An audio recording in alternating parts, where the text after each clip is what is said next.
The leader of the powerful Hezbollah militant group in Lebanon on Thursday blamed Israel for a stunning wave of deadly attacks that detonated thousands of electronic devices across the country. In a speech broadcast from an undisclosed location, Hassan Nasrallah called the attack, quote, unprecedented in the militant group's history. Thousands of pagers were targeted by the Israeli enemy, and they were all detonated at the same time. The enemy violated through this attack all the regulations, laws, and red lines. Lebanon and Hezbollah have blamed Israel for attacks on Hezbollah's communications equipment that killed at least 37 people and wounded around 3,000. Nasrallah acknowledged the attacks represented what he called a major security and military blow.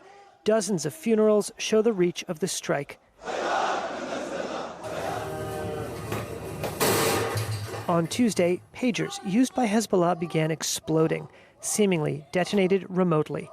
A day later, handheld radios began to explode, sometimes at funerals of those killed in the first wave.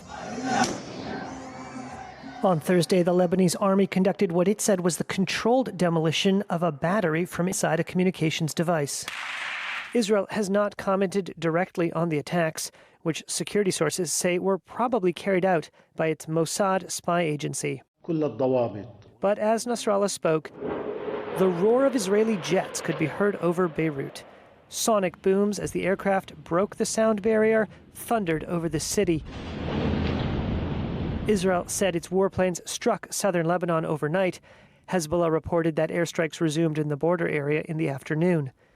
The cross-border strikes between the combatants have escalated since October 7th, when Hezbollah fired on Israel in support of Hamas's attack on Israeli communities from Gaza.